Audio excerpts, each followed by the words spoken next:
Out everything about a living fire. And the Bible alone that gets not even a page. Not even a page of the Bible and a living fire right there.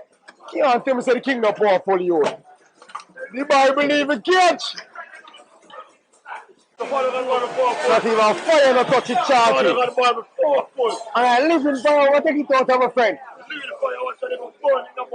Welcome to True Jamaica Buzz, news and entertainment with a buzz. That video that you just saw is of a fire that took place at the Pernell Charles arcade that is in downtown Kingston. We see sir pretty much everything burn out. However, this young man is saying, throughout all this fire and heat and flames, the Bible was spared, nothing, not even a page, not touch. Is it the work of God or just the Bible was covered up in a something? Let me know what you think in the comment section.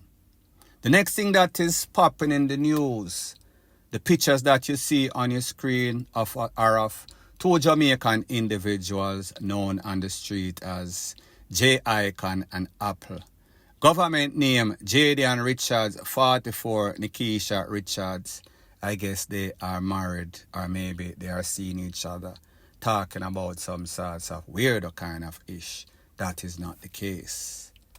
Based on the information, it is said that on Thursday, these two individuals were caught in Ramsey County, that is in Minnesota. If you know anything about Minnesota, it is very cold. Hace frío. That means cold in a Spanish, I think. Don't quote me. Based on the information, it is said that these persons were on some sorts of tear down the mall, tear down the store campaign or tour at some sorts of store that is known as Lululemon. Lululemon sells all sorts of high-end sports apparel. People like it. It is a popular place that sells all sorts of quality stuff, high-end stuff like me say. Based on the information by the feds and the popo in Ramsey County, it is said that on Wednesday, these two individuals went to one of their store locations and they stole in excess of $5,000 worth of merchandise when the people do the check. They held them on Thursday. When they went to the hotel room Thursday, they were at a different location, tear down the people in place, tear down the mall, like me say, clutcher, shoplifter them call it.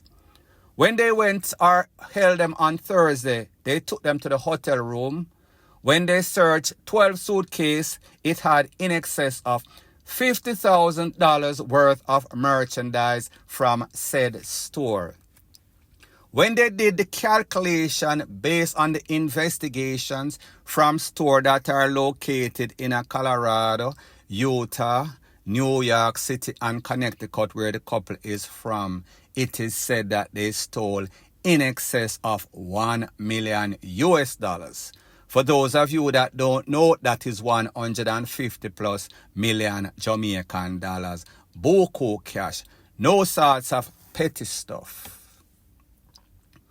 Now, based on what they are saying, is that this store, Clutcher store, it started in Minnesota maybe about September. So they've been in Minnesota for a little while.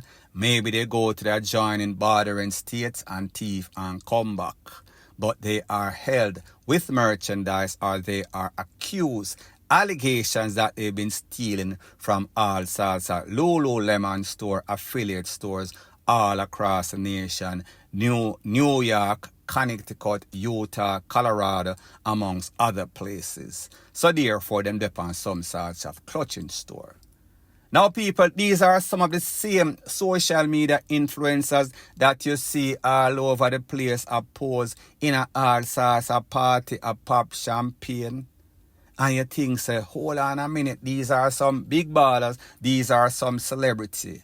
Surprise, surprise, they are out there clutching, tearing down the people in mall and the people in store. However, that tour has come to a screeching halt. They are now in the custody. Well, they were locked up. However, they were given $100,000 bail and $30,000 bail for the next one. Don't know if they took up the bail and bailed themselves out, because that is a whole bunch of money.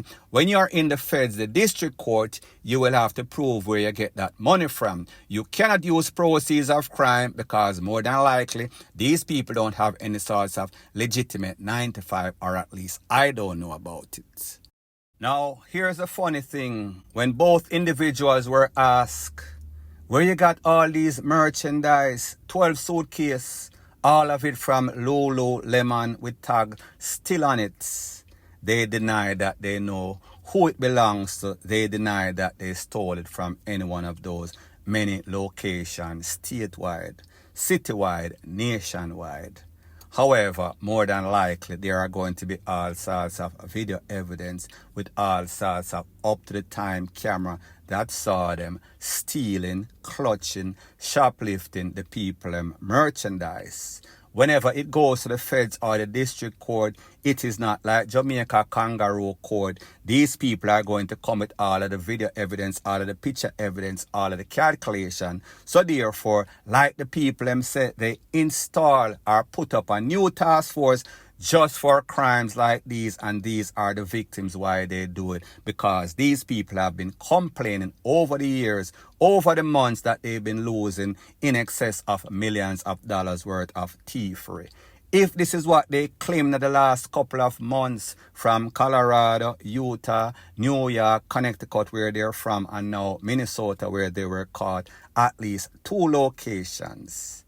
So we can just imagine how much they have stolen nationwide. Just imagine when they do the calculation, investigators and the feds or the district courts, how much the final tally is going to be. These people make you know, say, listen, we put this new task force into play because of people like these, and people, it seems as if them catch a couple of rats or a couple of clutchers in the rat trap. Point blank and period. So the next thing that is popping in the news, it is called thanks to the judge, thanks to the system, and thanks to fellow inmates at the correctional facility. A couple of years ago, a teacher lost her life. Her name is Danielle Anglin. She was abducted, taken away, probably raped, and then taken away and flinging at some sorts of bushes. After some search, manhunts, they actually found the body, forensic, phone data, stuff like those. They would later arrest a man known as Lascelles Morgan. He was accused, charged, and he confessed to the takeaway. However, maybe a couple of days or a week ago or so, that man, Mr. Lascelles Morgan, was found hanging, swinging in some sorts of cell. Don't know the details as to why. Do not care to question. It is happy riddance. Once you do something very despicable, then it is only good that nature takes its toll or justice is served, whichever way you want to call it. Now, people, here is the thing. This man did not show any sort of remorse when he was going to get sentenced. He did not say sorry to the family, sorry for his action. As a matter of fact, he was out after serving a sentence for a same crime. So that tells you that this man is a repeat offender. This tells you that these judges in Jamaica, they are on some serious sympathy party when they are giving sentence, pretty much slapping persons on the wrist. So therefore, they took a risk, let him out by some light sentence. He was out, and of course, most of the crimes that are perpetuated in Jamaica is committed by the same set of people, repeat offender, like I said. He got a next opportunity and he did something even worse. I am not going to say that it is his worst crime because I don't know. More than likely, this is what you call the people where the serial type a jump over people fence and them take them away. So people, me just say, the judge slip up, gave him an opportunity to do the same thing. System failure. He came back and he took the opportunity that was given to him. However, this time, the people in the place controversially took him out. I doubt it that he did it to himself, or even if he did, it does not make a difference. It is the end result that counts, point blank and period. So the next thing that is popping in the news is that we see that JFJ demands action after policemen were charged for the triple takeaway of those youths. The headline says, "Bad cops must go." This is what the headline says once again for those of you that it seems as if something broken on the head are just bias to people wanting justice. Bad cops must go.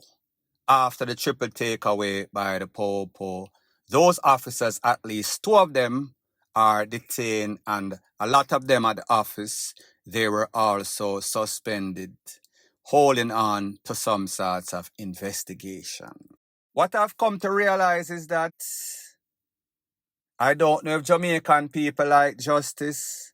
I don't know if they like that the rules and laws and protocols are followed. So that is why it seems as if them hate Indicom, them hate Jamaicans for justice, and they hate bloggers that are objective, bloggers that want justice. These people, like the system, it seems as if these Popo must be their family. It seems as if they are probably the Popo themselves. Because if we allow, our people allow the JCF to do anything and just operate without any sort of regulatory body, do you know what is going to happen if there are regulatory bodies and they do whatever the FUCK they want to do? Like I said, the people not really looking for justice. The people don't really like the people that stand for justice, and I understand sometimes it might be a hindrance. However, you cannot have officers doing what they are alleged, accused to do, and still be out there representing the JCF. They are dangerous individuals. It is not as if the JCF has some sort of stellar record. It is not as if the JCF is not represented by one of the worst security justice minister ever, Dr. Horace Chang, that told officers in no uncertain term that, listen, pretty much pie first and then ask question later. Don't get it conflicted, misunderstood. I am not saying that the officers are supposed to lose their life on the line of duty. Don't nitpick. Don't take what I say out of context. I speak very clearly. I have a good command of the English language. So therefore, me know you know exactly what I talk about. Here is the facts. A lot of these Popo officers themselves are affiliated with a lot of gang members.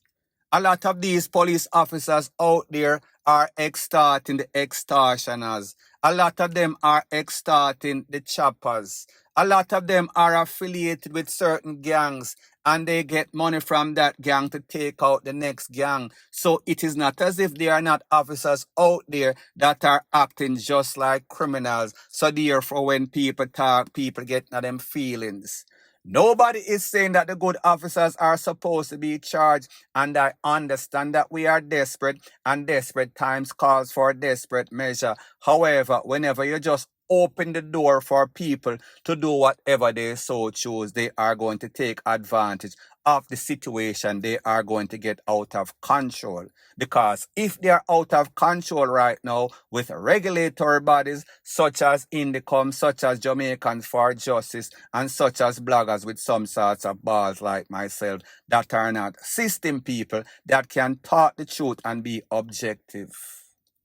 What would happen if there was no people just like that? Just understand what is going on. See for yourself. This last case was so blatant. These people actually pie up the people while they were on the ground. Video evidence showed that these youths were begging for their lives. Video evidence also showed that they brought 2 guns that were used in previous case that they got from the armory that somebody gave them. These people have been doing this for decades. So what is the problem that you people have when people with sense talk? When people with sense talk, people that are idiot and system people, people that are brainwashed or even worse, brain dead because they listen to certain people, they should shut the FUCK up. Simple as that, point blank and period. So anyways, people, thanks once again for checking out my video. If you appreciate videos like these, please show your appreciation by liking, commenting, sharing, and subscribing to my channel. That is how YouTube promotes videos like these to like-minded, sensible persons like yourself. Bless up.